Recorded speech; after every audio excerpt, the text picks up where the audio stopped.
तुमरी कृपा ते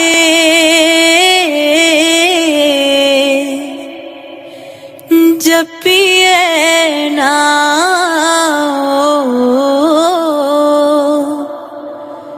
जपिए नाओ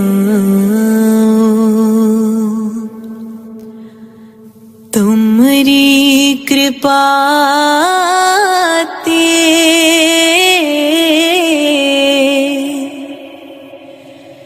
जपिए नाओ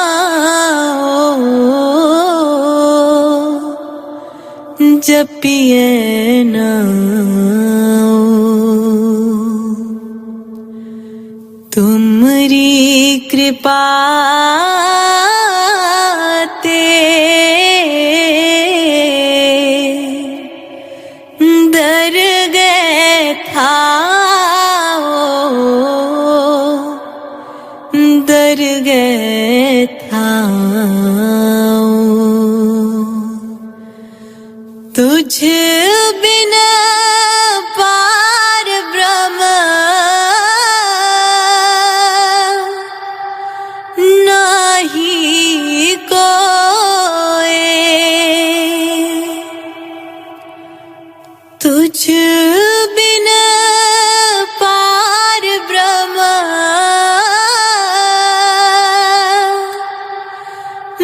नहीं कोई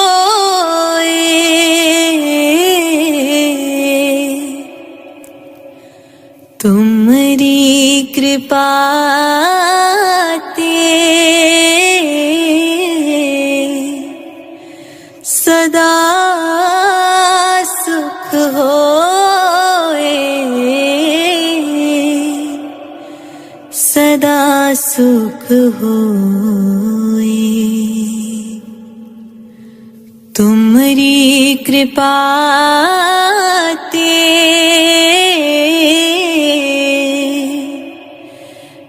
जपिए नाओ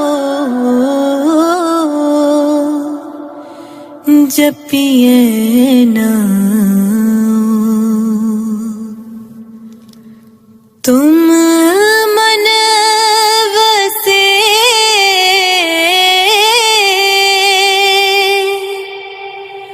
ताओ दुख ना लागे तुम मन वसे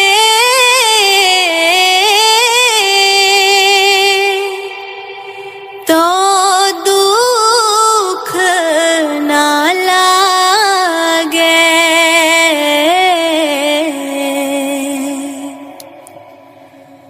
तुमरी कृपा ते प्रम पागे प्रम पागे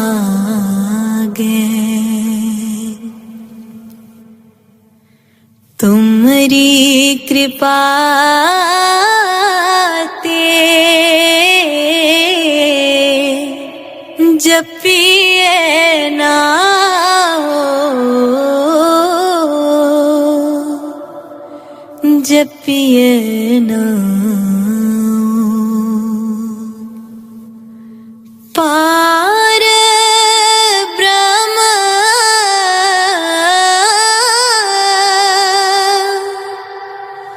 अपरम पर स्वामी पार ब्रह्म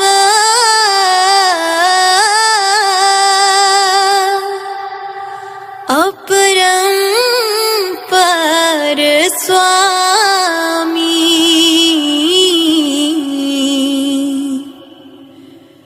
सगल घटा के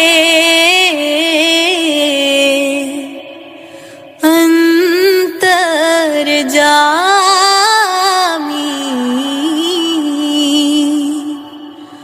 अंतर जामी तुमरी कृपा ते जपिए नाओ,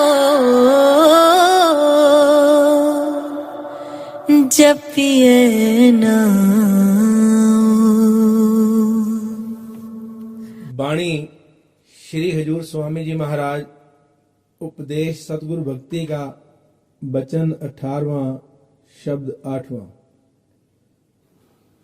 गुरु की मौज रहो तुम धारे,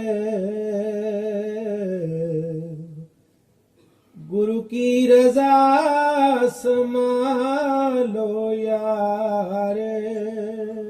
ये शब्द हजूर स्वामी जी महाराज की वाणी में से है।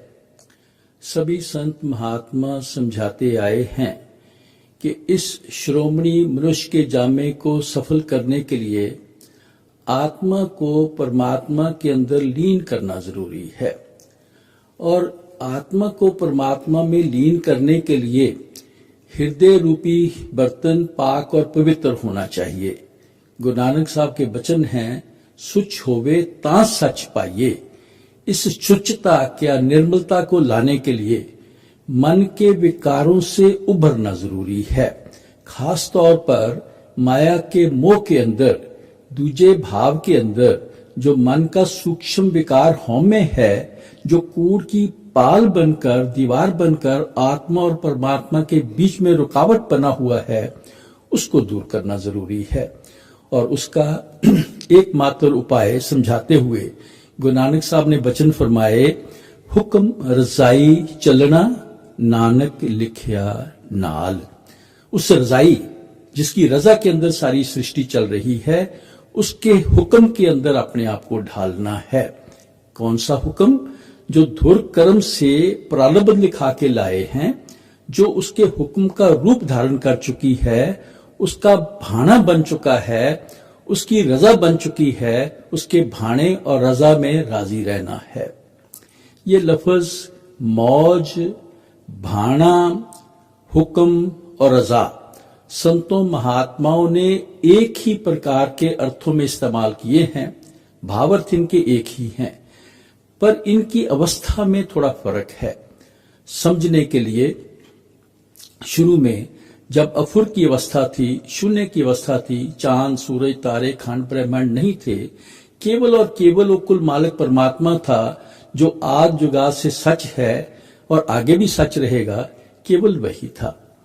उस मालिक सर्वशक्तिमान की एक मौज उठी, कुआं उठा, विचार उठा कि सृष्टि रूपी रचना करके खेल रचा जाए। ये बात उसको भा गई, उसके भाने का रूप धारण किया, और भाना तो साकार होना ही था, इसलिए कीता पसाओ एका कुआओ। एक मौज, एक विचार, एक भाने के जरिए सारी सृष्टि की रचना बन गई। अब ये भाना या बात किसको भाई? सर्वशक्तिमान को। जो बात उसको भाई, उसने तो स्वाभाविक ही हुक्म का रूप धारण करना था, डिवाइन ऑर्डर बन के सामने आई, और उसका क्या प्रभाव पड़ा? हुक्मी होमनाकार, हुक्म न कहा जाई। उस डिवाइन ऑर्डर को समझ बयान नहीं कर सकते, पर उसके जरिए ही सभी आकार बने। बात वही है। फिर एक और पहलू से विचार करें, उस प्रभु ने हर विधि का विधान बनाया है। रचना रचने के लिए भी एक रचनात्मक शक्ति जरूरी थी, उसका प्रतिपालना करने के लिए भी एक प्रतिपालक शक्ति जरूरी थी। इसलिए उस मालिक ने सच्चे शब्द सच्चे नाम की रचना की। सच्चे शब्द सच्चे नाम के जरिए ही रचना की। तीसरी पातशाही के वचन हैं, उत्पत परलो शब्दे होवे, शब्दे ही फिर उपत होवे। और गुरु नानक साहब ने फरमा दिया, जेता कीता तेता नाओ। सब रचना नाम के जरिए की, और साथ में बिन नामे ना ही कोई थाओ। वो इस नाम और सूक्ष्म चेतन रूप में सर्वव्यापी हो गया।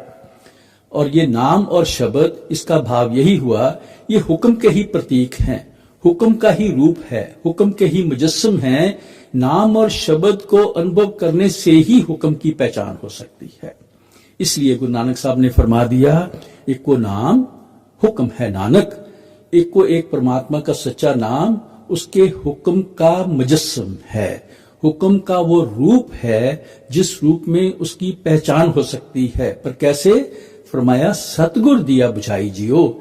संत सतगुरु ही इसका भेद समझाते हैं कि किस तरीके से उनके उपदेश पर चलकर हम अंदर सच्चे शब्द सच्चे नाम के साथ लिप जोड़ के हुक्म की पहचान कर सकते हैं। भाव नाम और शब्द से लिप जोड़ना ही हुक्म की पहचान है। साथ में हुक्म और रजा के बारे में विचार करें। आज की अवस्था में हमारा मन जो लज्जतों का आशिक है, दुनिया की चाहतों का आशिक है, सच्चा नाम सच्चा शब्द इसे संतों महात्माओं ने अमृत कहा है, महारस मीठा कहा है। जब मन और आत्मा शब्द और नाम को अनुभव करते हैं तो मन के अंदर तृप्त आ जाती है। नाम मिले मन तृप्तिये, शांति आ जाती है, दुनिया की मेर मोहब्बत को त्याग कर देता है, दूजे भाव जो हमें का मूल था हमें का त्याग कर देता है। और जब हमें का त्याग हो गया स्वाभाविक तौर पर जीवात्मा मालिक की रजा में आ गई। इसलिए नाम को अनुभव करना हुक्म की पहचान है और नाम के अनुभव करने से ही मालिक की रजा में आ सकते हैं। अब सवाल उठता है, क्या है ये रजा में आना? विचार करें। बीबी राबिया बसरी एक मशहूर मुसलमान फकीर हुई हैं जिनको इश्क हकीकी मालिक के प्यार के लिए बहुत जाना जाता है। एक बार कुछ फकीर थे, बात रजा के ऊपर हुई। एक फकीर ने कहा कि जीवन के अंदर जो भी दुख तकलीफ आए उसे सह लेना ही मालिक की रजा में आना है। बीबी ने फरमाया, उस सर्वशक्तिमान का भेजा हुआ दुख इंसान बर्दाश्त कर ले, इसमें तो अहंकार है। दूसरे ने फरमाया कि मालिक की तरफ से दुख या तकलीफ कुछ भी आए उसे स्वीकार कर लेना खुशी खुशी, ये रजा में आना है। बीबी ने फरमाया, नहीं, इसमें भी हौमे की बू है। तो उन्होंने फरमाया, आप ही समझाएं। तो बीबी राबिया बसरी ने फरमाया, मालिक की तरफ से जो भी हालात आवे, सुख आवे या दुख आवे, सुख के सुख होने का एहसास ना हो और दुख के दुख होने का भी एहसास ना हो, दोनों ही हालात को समसर जानते हुए दोनों हालात को मालिक की रजा रहमत और दया मेहर समझकर स्वीकार कर लेना ही मालिक के भाने में आना है, उसकी रजा में आना है, उसकी मौज को धारण करना है। गुरु नानक साहब ने भी ऐसे ही वचन फरमाए हैं, जपजी के अंदर फरमाए हैं कि त्या भूख दुख सब मार, ये जितनी भी तकलीफें हैं, ये भी दात तेरी दातार, ए मालिक ये तेरी ही रहमत है। इसलिए तीसरी पातशाह ने फरमा दिया, हर का पाना मनने से जन परवान। जो मालिक की रजा और पाने में आ जाते हैं वो मालिक की दरगाह में कबूल हो जाते हैं, उनका मनुष्य का जामा सफल हो जाता है। पर यहां पर तो स्वामी जी महाराज गुरु की मौज, गुरु की खुशी और गुरु की रजा धारण करने का उपदेश कर रहे हैं, जबकि संत महात्मा मालिक की रजा मालिक की खुशी धारण करने का उपदेश करते हैं। तो क्यों? सबसे पहले विचार करें, ओ कुल मालिक परमात्मा जिसके हुक्म की पहचान करनी है, जिसकी रजा और भाने में आना है, वो तो अदृष्ट है, गोचर है। हम अपनी ज्ञान इंद्रियों से ना उसको बूझ सकते हैं, समझ सकते हैं, ना हमारे कर्म इंद्रिय उस तक पहुंच सकते हैं। तो कैसे आए उसकी रजा और भाने के अंदर? दूसरा, वो मालिक जिस रूप में सर्वव्यापक है, सच्चा शब्द सच्चा नाम है, वो भी तो सूक्ष्म है, चेतन है। हमारी स्थूल आंखें कान ये ज्ञान इंद्रिय उसको भी अनुभव नहीं कर सकते, पर उसको अनुभव करने की सोझी सतगुरु से मिलती है। सतगुरु समझाते हैं कि किस तरीके से सिमरन ध्यान और भजन के जरिए हम उस नाम को अंतर में अनुभव कर सकते हैं। पर जो संत सतगुरु हैं उनकी हस्ती क्या है? वो ऐसे मालिक के प्यारे हैं जिन्होंने खुद मालिक की सच्ची भक्ति की, शब्द और नाम की कमाई की, उस शब्द और नाम के अंदर लीन है, शब्द और नाम उनके अंदर प्रगट है, वो देहधारी शब्द हैं। इस तरीके से नाम के साथ लिप जोड़ के उन्होंने मालिक के हुक्म की पहचान की है। और हुक्म पछाने सो एक को जाने, कबीर साहब के वचन हैं, वो मालिक को जान के मालिक का रूप हो चुके हैं। इसलिए पांचवी पातशाही ने फरमा दिया, गुरु परमेश्वर एक को जान, कोई फर्क नहीं है। और साथ में फरमाया, जो तिस पावे सो परवान। जो सतगुरु को भा जाते हैं वो मालिक की दरगाह में भी कबूल हो जाते हैं। इसलिए स्वामी जी महाराज के समझाने का भाव है कि गुरु की रजा में आना मालिक की रजा में आना है। गुरु के भाने में आना ही मालिक के भाने में आना है। आपने स्पष्ट फरमाया गुरु राजी तो करता राजी। एक और जगह फरमा दिया उनका खुश होना है भारी, सतपुरुष निज कृपा तारी। जब सतगुरु खुश हो जाएं, उनकी मौज में आ जाएं, तो उस मालिक की मौज में आ जाते हैं, उनकी खुशी, उनकी रहमत के अधिकारी बन जाते हैं। इस तरीके से गुरु की खुशी जो है, गुरु की मौज में जो आना है, गुरु की दया मेहर और रहमत का आधार बनती है। भाव गुरु प्रसाद का आधार बनती है। और गुरु प्रसाद का क्या प्रभाव है? गुरु नानक साहब के वचन हैं, एको सतगुरु प्रसाद, एको एक परमात्मा है। वो सतगुरु से मिलता है प्रसाद के रूप में, उनकी दया मेहर से। इसलिए तीसरी पातशाही ने फरमा दिया सतगुर ते हर पाइये पाई। यही एक तरीका है। तीसरी पातशाही ने एक और जगह इसी भाव को अलग तरीके से हमें समझाते हुए वचन फरमाए, सतगुर का पाना मन लई बिचों आप गवाए, इहा सेवा चाकरी नाम पसे मन आए। निम्रता धार के सतगुरु की रजा में भाने में आकर मालिक की सच्ची भक्ति करनी है। कहते हैं यही सच्ची निष्काम सेवा, यही सच्ची निष्काम भक्ति हो जाएगी जिसके जरिए नाम बसे मन आए। नाम का हृदय में बस जाना भाव अंतर में जीवात्मा हुक्म की पहचान करने के योग्य बन जाती है। और फिर कबीर साहब ने फरमाया हुक्म पछाने ता खस में मिलना। हुक्म की पहचान करके आत्मा परमात्मा के साथ मिलने के योग्य बन जाती है। मनुष्य का जामा सफल हो जाता है। ये सब कैसे हुआ? गुरु की मौज रहो तुम तार, गुरु की रजा संभालो यार। आप इस भाव को किस तरह और किस अवस्था में आना है आप आगे समझा रहे हैं। गुरु जो करे सोहित कर जान, गुरु जो कहे सोचित धर्मान। गुरु की खुशी, गुरु की मौज धारण करने के लिए और गुरु की रजा संभालने के लिए, भाव रजा में आने के लिए स्वामी जी महाराज दो बहुत ही महत्वपूर्ण उपदेश कर रहे हैं। सबसे पहला, गुरु जो करें सो हित कर जान। यह प्यारी जीवात्मा ये बात हृदय में पक्की दृढ़ कर ले कि पूर्ण संत सतगुरु ने जो तेरे को शरण बख्शी है वही तेरे परम मित्र हैं, हितैषी हैं, मददगार हैं, वही तेरी संभाल करने वाले हैं। उन्होंने ही तेरी वागडोर अपने हाथ में ली है। और फिर उनकी जो समर्था है वो क्या है? बकौल पांचवी पातशाही, सतगुर सिख की करे प्रतिपाल, सेवक को गुरु सदा दयाल। वो दयाल पुरुष बन के आते हैं, बख्शनहार बन के आते हैं। इसलिए जीवन के जो भी वो हालात हमें बख्शते हैं, कहते हैं उनको हित कर जान। अब विचार करें, दुनिया के अंदर हमारे मित्र हैं, दोस्त हैं, संबंधी हैं, सारे ही हमें समझते हैं हमारे परम हितैषी हैं।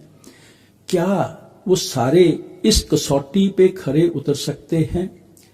मालिक ना करे जीवन के अंदर ऐसा कोई मुश्किल हालात आ जाए, हम आंखों से ही देखते हैं कि किस तरीके से हमारे मित्र गण रिश्ते नाते एक एक करके मुंह फेर के चले जाते हैं, पहचानने को कोई तैयार नहीं होता। इसलिए स्वामी जी ने फरमा दिया, स्वार्थ के संगीत सभी जिन तुझको केरा। नजदीक से नजदीक रिश्ते कौन हैं? मात पिता सुत स्त्री, कोई संग न हेड़ा। कोई उस वक्त संभाल करने वाला मददगार नहीं है जब लेखे का हिसाब देना पड़े। परमार्थ के पॉइंट ऑफ व्यू से विचार करें, हमारे रिश्ते नाते मित्रगण वो अपने ही कर्मों का हिसाब नहीं चुका पाते, हमारे वो क्या सहायता कर सकते हैं? इसलिए आप फरमा रहे हैं भाई ये बात दृढ़ कर ले, तेरा परम हितैषी मित्र, तेरा हित चाहने वाला, तेरी अंग संग होकर सहायता करने वाला सतगुरु है। इसलिए जो भी जीवन के हालात बख्शे उसको हित करके जानना है। एक और पहलू से विचार करें, जीवन के अंदर जो भी हमारे हालात आते हैं, आते तो हमारी अपनी ही प्रारब्ध के कारण है, पर जो मालिक के प्यारे जिन्होंने गुरु की रजा की चादर ओढ़ ली है, गुरु के भाने में आ चुके हैं, वो दयाल पुरुष सतगुरु उनको अंदर से इतना धैर्य, इतनी सहनशीलता बख्शते हैं कि वो हर हालात को मालिक की रहमत समझकर, भाना समझकर अडोल अपना समय गुजार लेते हैं। दूसरे सतगुरु जो हैं, गुरु दाता समर्थ गुरु, वो करण कारण समर्थ हैं। चाहे तो सूली की सूल कर दें, पर जो भी करते हैं वो हमारी भलाई के लिए करते हैं, क्योंकि वो जानी जान है। वो जानते हैं कि हमारे जीवन का कौन सा हालात हमारे आत्मिक उद्धार के लिए हमारे फायदे में है। जैसे एक डॉक्टर ही जानता है किस मरीज को ठीक करने के लिए कौन सी दवाई किस तरह देनी है, कैसे मुआफिक आएगी, इसी तरीके से सतगुरु रूपी डॉक्टर ही जानता है कि जीवन का कौन सा हालात, कौन सी सेवा हमारे आत्मिक उद्धार के लिए मुआफिक है, वही प्रदान करते हैं। दूसरा उपदेश कर रहे हैं, गुरु जो कहें सो चित्त धर्मान। गुरु का क्या कहना है, क्या वचन है जिनको चित्त धर सच्चे दिल से मानना है। जीवन चलाने के सिद्धांत समझाते हैं। पहला कि हक हलाल की कमाई करनी है, दूसरों पर निर्भर नहीं होना है। दूसरा, आचरण में निर्मलता रखनी है। तीसरा, सात्विक शाकाहारी भोजन करना है। और साथ में हर तरीके के नशे, माइंड अल्टरिंग सब्सटेंसेस से मनाही करते हैं। क्यों करते हैं, विचार करें। ये सारी चीजें हमारे तन और मन को निर्मल करने में सहायता करती हैं, हमारे कर्मों के बोझ को कम करती हैं, हमारे अंदर मालिक के मिलाप का एक माहौल पैदा करती हैं, परमार्थ की दिशा में हमारे जीवन को चलाने में सहायता करती हैं। और फिर वचन क्या करते हैं, उस हुक्म को पहचानने के लिए, नाम के साथ लिप जोड़ने के लिए सिमरन, ध्यान और भजन का साधन समझाते हैं, जो पीछे विचार करके आए हैं। जैसे जैसे जीवात्मा अपने आप को उनके उपदेश के अंदर ढालती है, सिमरन भजन में लगती है, तो क्या प्रभाव पड़ता है। चौथी पातशाही के वचन हैं, सतगुर बचन है नीक को, गुर बचनी अमृत पावोगे। कहते बड़े पवित्र वचन होते हैं उनके। जब जीवन को उनके उपदेश के अंदर, वचनों के अंदर ढाला जाता है, तो उनके उपदेश के अनुसार अमृत पावोगे। नाम रूपी अमृत हमारे हृदय में बस जाता है। हम हुक्म को पहचानने के योग्य बन जाते हैं, रजा में आने के योग्य बन जाते हैं। लाभ क्या होता है, फिर चौथी पातशाही ने फरमाया, गुर के बचन सच जिए तारो। जो स्वामी जी फरमा रहे हैं, गुरु जो कहें चित्त अरमान, गुरु के बचन सत जिए तारो, मानस जन्म दे निस्तारो। इससे ही मनुष्य का जामा सफल हो सकता है। आमतौर पे हम दुनिया के जीव क्या करते हैं, अपनी तुच्छ बुद्धि के आधार पर उनकी करनी को, उनके वचनों को परखना शुरू कर देते हैं। औकात हमारी है नहीं, पर उस चीज में जब लगते हैं तो भटक जाते हैं। पर पांचवी पातशाही भरोसा देते हैं, सतगुर निरंजन सोई, मानुष का रूप न जान, लेखे में नहीं पड़ जाना कि हमारे जैसे चलते फिरते बात करते हैं। स्वामी जी ने फरमाया, गुरु को तुम मानुष मत जानो, वो है सतपुरुष की जान। इसलिए आप फरमा रहे हैं कि भाई, गुरु जो करें सो हित कर जान, गुरु जो कहें सो चित्त अरमान। और क्या कदम उठाने हैं, आप आगे समझा रहे हैं। शुक्र की करना समझ विचार, सुख दुख देंगे हिकमत धार, ताड़े और मार करें सोई प्यार, भोग सब इंद्री रोग निहार। पीछे आप जी ने समझाया, गुरु जो करें सो हित कर जान। इस भाव को खोलकर समझा रहे हैं कि भाई, जीवन के अंदर जो भी सुख आए, दुख आए, बीमारी आए, तंदुरुस्ती आए, अमीरी आए या गरीबी आए, हर हालात को अपने सतगुरु की रहमत और बख्शिश समझकर स्वीकार करते हुए हर श्वास श्वास के साथ शुक्र की करना, समझ विचार, शुक्र करके जीना है। और साथ में उनके उपदेश के अनुसार सिमरन भजन में लगना है। कहते जीवात्मा जब इस तरह तो अपने जीवन को ढालेगी, तो विश्वास दिला रहे हैं, सुख दुख देंगे हिकमत तार। लफ्ज हिकमत जो है, इसके अंदर गुरु की दानाई, गुरु की बुद्धिमता, गुरु की समर्था और गुरु की दया मेहर सभी आ जाते हैं। इसलिए फरमा रहे हैं जैसा वो मुनासिब समझेंगे, जो हिकमत धार के वो तेरे को दुख या सुख बख्शेंगे, ये समझकर कि कौन सा हालात तेरे आत्मिक उद्धार के लिए, तेरे भले के लिए मुआफिक है। पर हम दुनिया के जीव क्या करते हैं, अपनी मन बुद्धि के आधार पर दुनिया की धन दौलत, महल माड़ियां, दुखों तिलकियों से छुटकारा पाने के लिए विनतियां करते हैं, दुनिया का राजपाट भोगों के सुख मांगते हैं और इनके लिए विनतियां भी करते हैं। कभी हमने विचार किया है कि जब हम ऐसी विनतियां करते हैं तो क्या हम अपने आप को सतगुरु की रजा के अंदर ढाल रहे हैं या उनकी दया मेहर को अपने मन की रजा के अनुसार ढालने की कोशिश कर रहे हैं? ये विचार करना जरूरी है। दूसरा, फिर समझने की जरूरत है कि जिनके आगे विनती कर रहे हैं, अगर वो हमारी विनती सुन सकते हैं, स्वीकार कर सकते हैं, तो जानी जान है, वो जान भी सकते हैं कि हमारे जीवन के अंदर कौन सा हालात मुबारक है।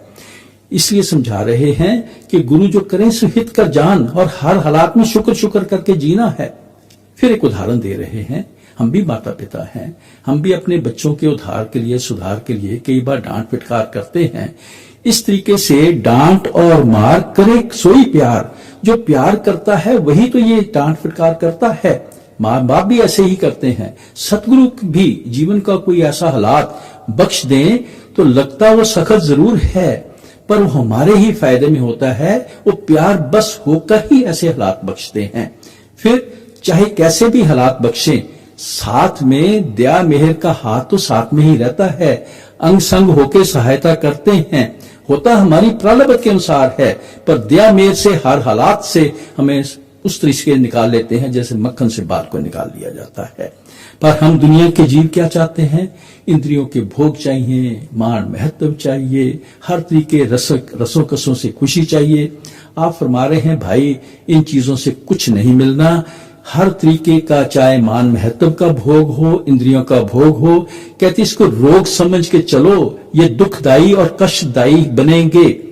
आप जी सारे बचनों का एक ही भाव है कि जीवन के हर हालात में को सतगुरु की रजा और भाना समझ के स्वीकार करना है और हाल हालात में उनके बचने के अनुसार जीवन ढालकर सिमरन भजन में लगना है और शुक्र शुक्र करके जीवन जीना है। इस भाव को आगे और खोलकर आप समझा रहे हैं। कहूँ क्या दम दम शुक्र गुजार, बिना उन और न करने हारे। दुखी चित्त से ना हो दुख लारे, सुखी होना नहीं सुख जारे। बिसारो मत उन्हें हर बार, दुख और सुख रहो उन धारे। फिर आप भरोसा देके फरमा रहे हैं कि भाई अगर संत सतगुरु ने दया मेहर करके तेरे को अपनी चरण शरण बख्श दी है तो ये बात हृदय में दृढ़ कर ले कि वही तेरे सच्चे सज्जन हैं, परम हितैषी हैं और वो समर्थ हैं, अंग संग होके तेरी सहायता करते हैं। पांचवी पातशाह ने फरमाया गुरु सुख दाता गुरु करतार, एक तो कर्म कारण समर्थ हैं और दातार हैं, बख्शनहार हैं, दया करते हैं। इसलिए फरमा रहे हैं कि भाई कहूं क्या दम दम शुक्रगुजार, जीवन का कोई भी हालात आए श्वास श्वास के साथ सतगुरु का शुक्राना करना है और ये बात समझनी है बिना उन और न करने हार, उनके बिना हमारी भलाई करने वाला, हमारा आत्मिक उद्धार करने वाला और कोई नहीं है। फिर खोलकर समझाते हैं दुखी चित्त से ना हो दुखदार, कहते अगर जीवन में दुख आए तो हृदय में अगर दुख है तो दुख के अंदर विचलित नहीं हो जाना, भरोसा डोल नहीं जाना, सतगुरु के जीव को अपने जीवन का एंकर समझ के उनकी दया मेहर पर विश्वास रखकर उनके भाने के अंदर जीवन ढालना है। और फिर सुखी की 4 जीवन आ जाएं तो इंसान की आदत है, जब 4 दिन सुख के आते हैं तो सबको भूल जाता है, मालिक को भी भूल जाता है। तो फरमा रहे हैं सुखी होना नहीं सुखजार, सुख में आकर मालिक को भूल नहीं जाना, सुखों के बहाव में बह नहीं जाना, बिसारो मत उन्हें हर बार। दुख हो या सुख हो, अपनी लिव को सतगुरु के अंतर चरणों के साथ जोड़ के रखना है। क्या लाभ होगा? दुख और सुख रहो उनतार। दुख हो या सुख हो, अपने ख्याल को सतगुरु के चरणों के साथ जोड़ के रखना है। यहां पर विचार करना जरूरी है। जो संत मत में कहते हैं मालिक की रजा में भाने में रहना है, इसका अर्थ ये नहीं मिलता, ये नहीं समझना चाहिए कि हर हालात समझेंगे कि जो कुछ होना है किस्मत में लिखा है वो तो मिल ही जाना है, निठल्ले होके खाली हाथ बैठ जाना है, मालिक ने जो देना है दे ही देगा। नहीं देता इस तरीके से। जीवन के अंदर काम चाहे स्वार्थ का हो या परमार्थ का हो, इंसान का फर्ज है पुरुषार्थ करे, दिलेरी करे, उद्यम करे और हर काम को निष्काम भाव से करे, क्योंकि जो मिलना है वो प्रारब्ध के अनुसार मिलना है, पर बिना उद्यम पुरुषार्थ के कुछ नहीं मिलना। कर्म सिद्धांत के अंदर श्री कृष्ण जी महाराज ने बड़ा सुंदर उपदेश किया है कि देखो, कर्म किए बिना हम रह नहीं सकते, पर कर्म किस तरीके से करना है। आपने वचन फरमाए, कर्मणाय वाधिकारस्ते मां फलेषु कदाचन। ऐ प्यारी जीवात्मा, कर्म करना तेरा फर्ज है, फल की आशा ना कर, क्योंकि फल तुझे समझ नहीं आएगा, वो तेरी प्रारब्ध के अनुसार मालिक ने देना है। और कर्म कैसे करना है? मां कर्म फल हेतु भूर माते सड़गो सत्व कर्मणे। कहते सतोगुण धारण करके पुरुषार्थ करके आलस त्याग के कर्म करना है, ताकि जो भी तेरे को फल मिले वो यथा योग्य हो, उचित हो। इसलिए आपके समझाने का भाव है कि जीवन का जो भी हालात हो, सतगुरु की रहमत समझकर, दया मेहर समझकर हर हालात के अंदर उनके उपदेश के अंदर जीवन ढाल के सिमरन भजन में लगे रहना है और शुक्र करके जीवन व्यतीत करना है।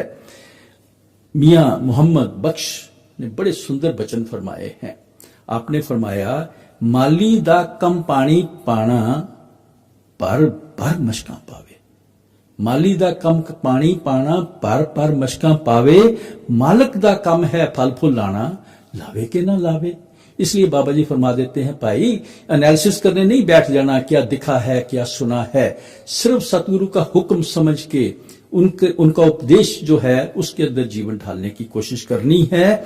और वो हमारी जो सिमरन भजन रूपी करनी है, उनके सामने बिनती जरूर बनती है। उसका प्रभाव क्या पड़ता है आप आगे समझा रहे हैं। गुरु और शब्द ये दो मीत, नहीं कोई और इन धरतीत। यही सतपुरुष यही करतार, लगावे तो है एक दिन पार। पीछे आप जी ने बड़ा खोल कर समझाया कि गुरु की खुशी, गुरु की मौज को हासिल करने के लिए, गुरु की रजा के अंदर जीवन ढालने के लिए उनके वचनों को दृढ़ता से मानना है। संत सतगुरु तो हर सत्संग में हर बार केवल सिमरन और भजन करने पर ही जोर देते हैं। क्यों? तीसरी पातशाही ने वचन फरमाए, नाम त्याए सो सतगुरु पाए। जो नाम को ध्यान करके सिमरते हैं, कहते हैं वही सतगुरु को भाते हैं, वही सतगुरु के भाने के अधिकारी बनते हैं। इसलिए आप फरमा रहे हैं यहां पर कि भाई अगर आत्मिक उद्धार करना है, दो बातें अच्छी तरह समझ लें कि गुरु और शब्द ये दो मीत, हमारे दो ही सच्चे सज्जन हैं, मित्र हैं, हितैषी हैं। एक हमारे प्यारे संत सतगुरु हैं और दूसरी मालिक की दयाधार शब्द है। कहते हैं नहीं कोई और इन तरजीत। कहते ना तो सतगुरु के अलावा कोई और जरिया है, कोई और दुनिया में शक्ति है जो हमारी सहायता कर सकती है, और ना ही शब्द के बिना और कोई साधन है जो आत्मा को परमात्मा से मिला सकता है।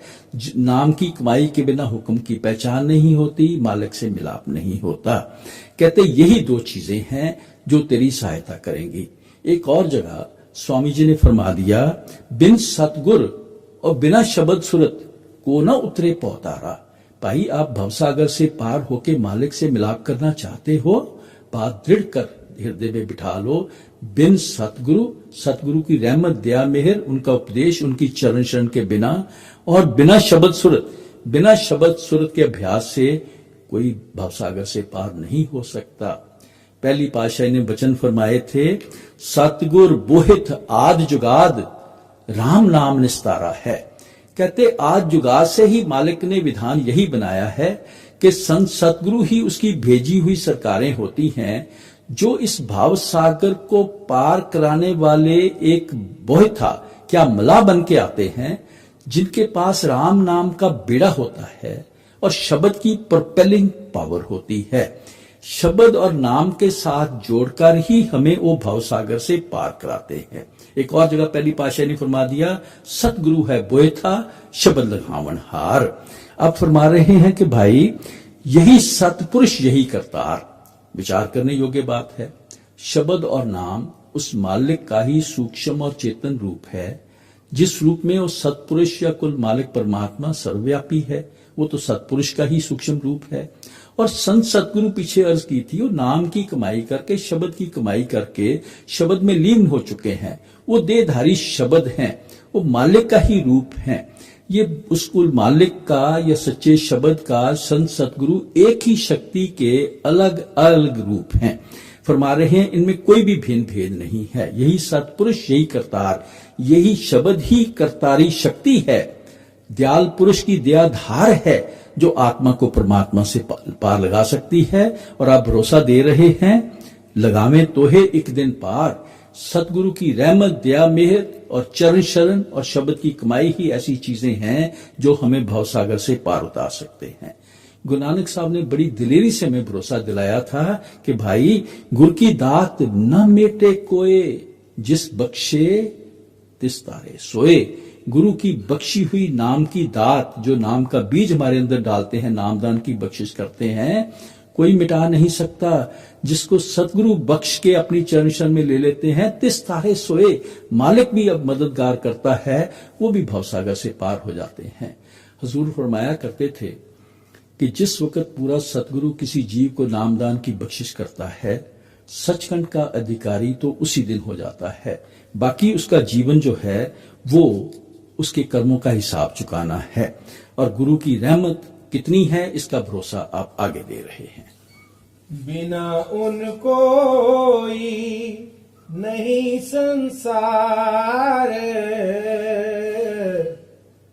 देव मन सूरत उन परवार, करें वे नित तेरी सार, तेरे तन मन के हैं रखवार,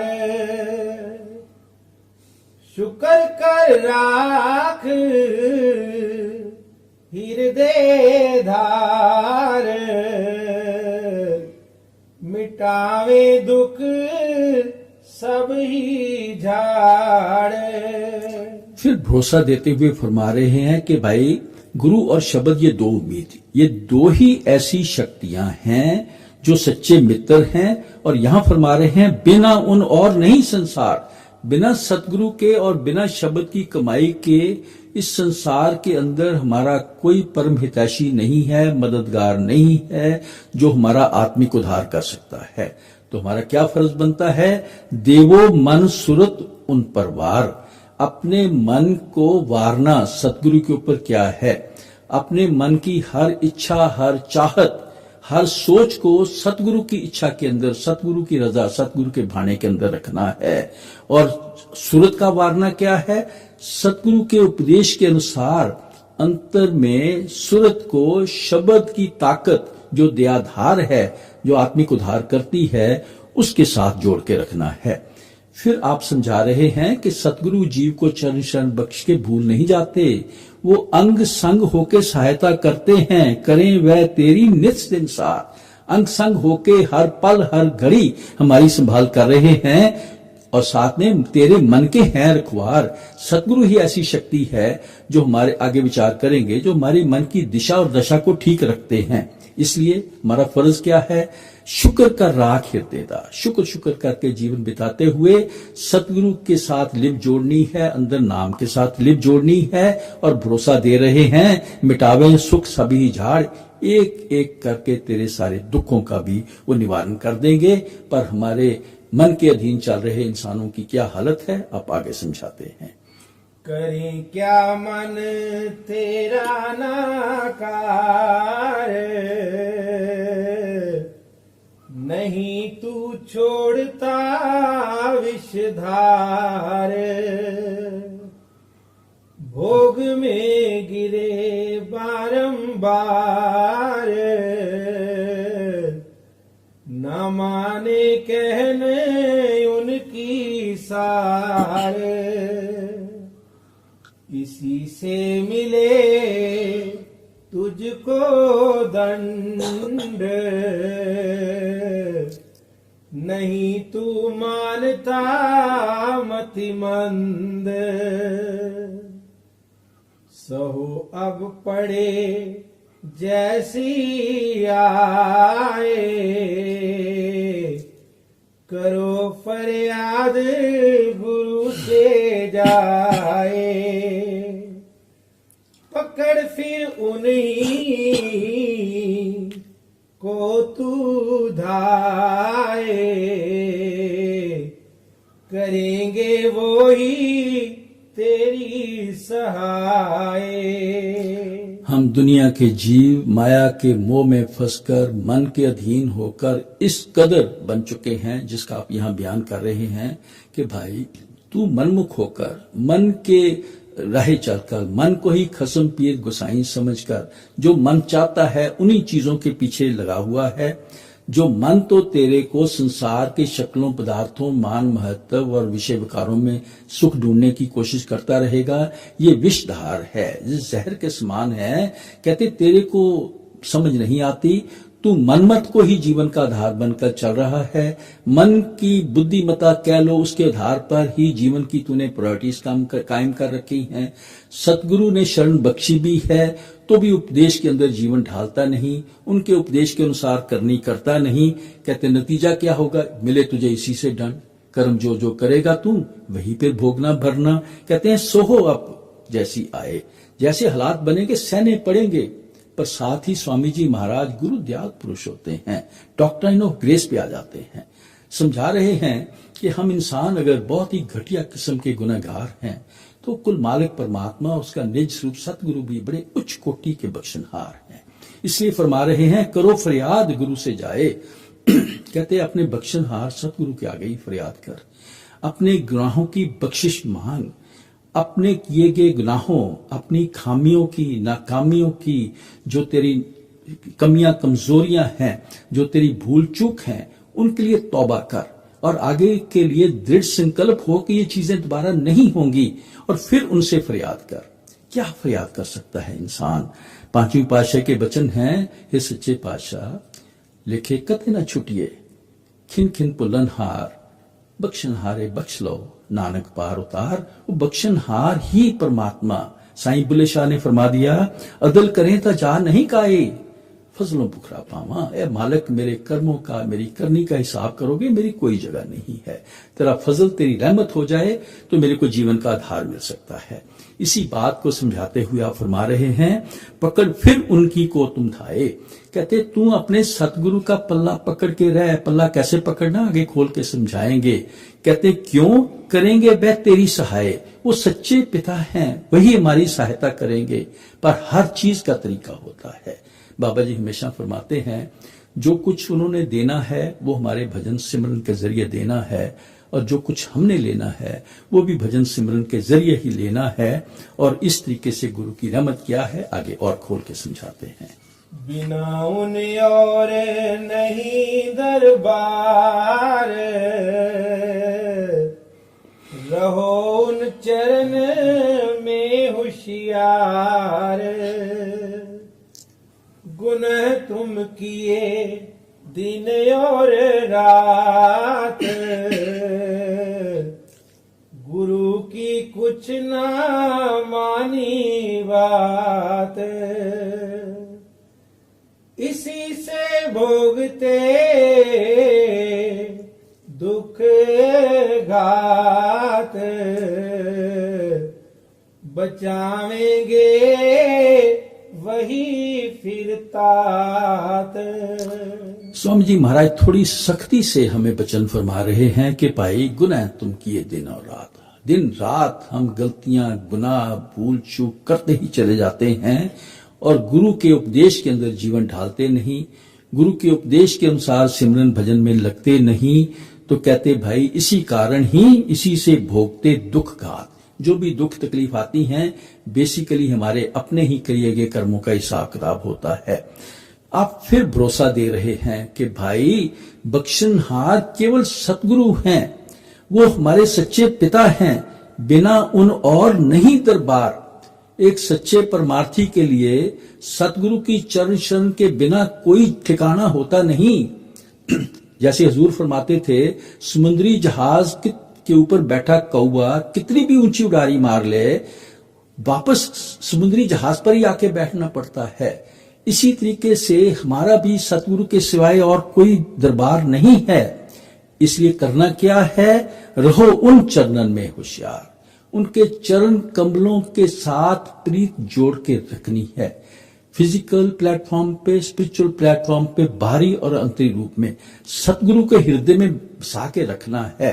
फरमाते हैं बचावेंगे वही तात, वो पिता हैं, बचाएंगे जरूर। स्वामी जी महाराज हमें यहाँ पर भय भाव का उपदेश कर रहे हैं, भय भाव की भक्ति का उपदेश कर रहे हैं। एक तो मालिक की भक्ति, सतगुरु का प्रेम प्यार हृदय में धार के करनी है। दूसरा भय, ये डर अदब है, उनके सम्मान सत्कार के साथ उनके प्रति थोड़ा डर है।